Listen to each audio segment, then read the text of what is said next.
आइए जानते हैं राहु को कुंडली के अलग अलग भावों में होने पर क्या फल मिलता है। कुंडली के कुछ ऐसे भाव जिनसे अगर राहु संबंध बना ले तो आज के इस परिवेश में व्यक्ति इतना सफल होता है जितना वो सोच भी नहीं सकता। राहु ही वो ग्रह है जो व्यक्ति को रातों रात जमीन से उठा के आसमान में और आसमान से उठा के जमीन में पटक सकता है। तो चलिए देरी नहीं करते हुए शुरू करते हैं और बात करते हैं सबसे पहले कि आखिर राहु है क्या। दरअसल राहु और केतु को ज्योतिष शास्त्र में छाया ग्रह की संज्ञा दी गई है। इनका अपना कोई अस्तित्व नहीं है, लेकिन ये जिस ग्रह के साथ बैठते हैं उसकी पावर इन्हेंस कर देते हैं, यानी उसकी क्षमताओं में वृद्धि कर देते हैं और उसी अनुसार अपना फल देने लगते हैं। ज्योतिष शास्त्र में तो विद्वानों ने यहाँ तक कहा कि राहु और केतु जिस ग्रह की राशि में बैठते हैं उस ग्रह के अनुसार फल देने लगते हैं। हालांकि इस बात में कोई दो राय नहीं है कि राहु एक पापक ग्रह है, सर्वाधिक पापक ग्रह है और ऐसे पापक ग्रह हैं जो व्यक्ति को शायद सबसे ज्यादा परेशान करते हैं। दरअसल राहु को आकस्मिकता का भी कारक कहा जाता है, यानी ऐसी चीजें जो आपके साथ आकस्मिक हो, अचानक हो, उसमें राहु का ही सबसे बड़ा हाथ होता है। लेकिन हमें यह समझना होगा कि आज का जो ये परिवेश है, इस परिवेश में बहुत सारी चीजें आकस्मिक होती हैं और हमें राहु की किसी न किसी रूप में आज आवश्यकता है। मैंने बहुत से ऐसे लोगों की जन्म कुंडली देखी है जिनकी जन्म कुंडली में राहु बहुत अच्छी स्थिति में थे और वो व्यक्ति देखते देखते जमीन से आसमान में पहुंच गए। अब ये आपके ऊपर है कि आप एक बार उठने के बाद अपनी उस स्थिति को कायम रख पाते हैं या नहीं। तो चलिए शुरू करते हैं। और मैं आपको ये जो जन्म कुंडली आप अपने सामने देख रहे हैं, इसमें मैंने सभी भावों में राहु को लिखा है, लेकिन इनमें से कुछ ऐसे भाव हैं जिनमें राहु बहुत अच्छा परिणाम, बहुत अच्छा रिजल्ट देते हैं। अपनी जन्म कुंडली को अपने सामने खोल के रख लीजिए और सबसे पहले हम चर्चा ये करेंगे कि राहु ग्रह को जन्म कुंडली में देखने से पहले आपको 2-3 चीजें दिमाग में रखनी है। पहला, राहु किस राशि में है, यानी किस राशि में राहु विराजमान है, किस ग्रह की राशि है वो, राहु किस भाव में है, ये बहुत इंपॉर्टेंट है कि राहु किस भाव में बैठे हैं, क्योंकि भाव बदलने के साथ ग्रह का स्वभाव भी बदल जाता है। वही ग्रह किसी दूसरे भाव में कुछ और रिजल्ट करेगा, किसी दूसरे भाव में कुछ और। तीसरा, गुरु से संबंध। राहु का अगर गुरु से संबंध बन रहा है, स्पेशली अगर राहु जन्म कुंडली में कहीं पर भी है और उसके ऊपर गुरु की दृष्टि पड़ रही है, तो आप ये समझ लीजिए कि राहु के जो भी अशुभ प्रभाव हैं वो 50% खत्म हो जाएंगे सिर्फ गुरु की दृष्टि पड़ने की वजह से। और चौथा, राहु से शनि का क्या संबंध है। राहु शनि के साथ बैठे हैं, उनके सामने बैठे हैं, उनकी दृष्टि तो नहीं पड़ रही, इत्यादि। ये देखने के बाद अब आइए हम लोग बात करते हैं जन्म कुंडली के वो कौन से भाव हैं जहां राहु अगर विराजमान हो तो व्यक्ति रातों रात सफल हो सकता है, व्यक्ति फर्श से अर्श तक का सफर तय करता है। सबसे पहले तो मैं आपको बता दूं, लग्न। जी हाँ, आपकी जन्म कुंडली का लग्न अगर यहाँ पे राहु विराजमान है किसी अच्छे नक्षत्र और राशि में, ऐसे लोग अपने जीवन काल में बहुत सफल होते हैं। ऐसे लोग बहुत इंटेलिजेंट होते हैं, बहुत बुद्धिमान होते हैं, दूरगामी सोच वाले होते हैं। हालांकि ऐसे व्यक्तियों का जो स्वभाव होता है वो थोड़ा सा रहस्यमय हो जाता है। ऐसे व्यक्तियों को सब कोई नहीं समझ पाता। ऐसा व्यक्ति बेहद टैलेंटेड होता है। देखिएगा, आप जिसकी भी जन्म कुंडली में लग्न में राहु होंगे उस व्यक्ति के अंदर कोई ना कोई टैलेंट जरूर होगा। ऐसा व्यक्ति अपना काम निकालना जानता है। ऐसा व्यक्ति दूसरों को मैनिपुलेट करना जानता है। ऐसा व्यक्ति अपना लक्ष्य पाने के लिए किसी भी हद तक जा सकता है, कितनी ही मेहनत करने को तैयार है। और ऐसे व्यक्ति को आप देखेंगे कि एक ऐसे व्यक्ति जिसके लग्न में राहु, ऐसे व्यक्ति के चेहरे में एक आपको अजीब सी गंभीरता दिखाई देगी। ऐसे व्यक्ति के हाव भाव बेहद स्थिर रहते हैं। ऐसा व्यक्ति जिनके लग्न में राहु हो, ऐसा व्यक्ति अपने लक्ष्य को भेदने में माहिर होता है। यानी ऐसा व्यक्ति जब तक अपने लक्ष्य को पा नहीं लेगा तब तक वो शांत नहीं बैठेगा।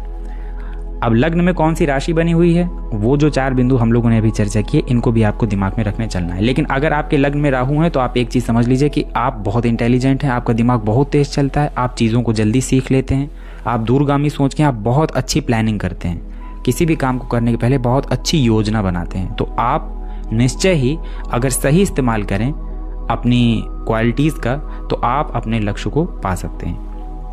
दूसरा भाव है ये 3rd हाउस, जिसको हम तृतीय भाव भी कहते हैं, पराक्रम का भाव भी कहते हैं। यहाँ भी राहु बहुत अच्छे रिजल्ट करते हैं। तृतीय भाव में कोई भी पापक ग्रह बहुत अच्छा रिजल्ट करता है, लेकिन अगर यहाँ पे राहु हो तो व्यक्ति बेहद पराक्रमी हो जाता है, हाई रिस्क लेने वाला हो जाता है। यहाँ बैठे राहु की 7वीं दृष्टि भाग्य भाव में पड़ती है।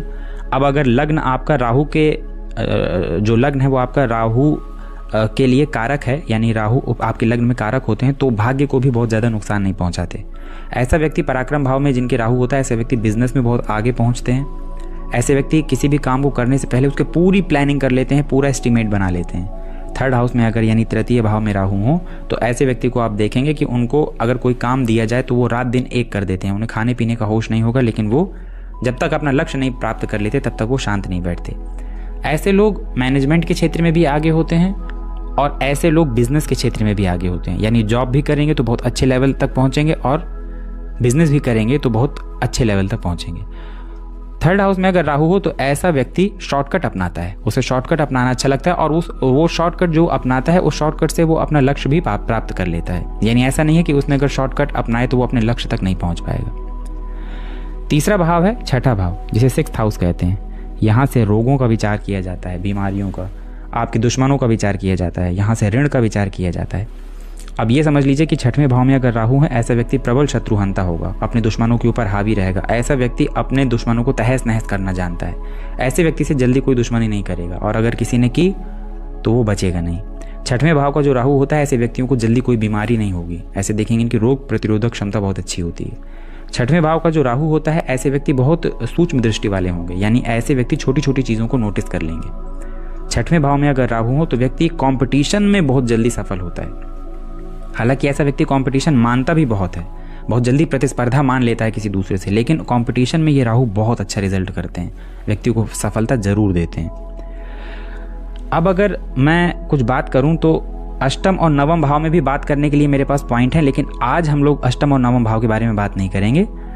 ये चर्चा अष्टम और नवम भाव के राहु की चर्चा हम लोग फिर कभी करेंगे। इसके बाद अगला घर है 10th हाउस।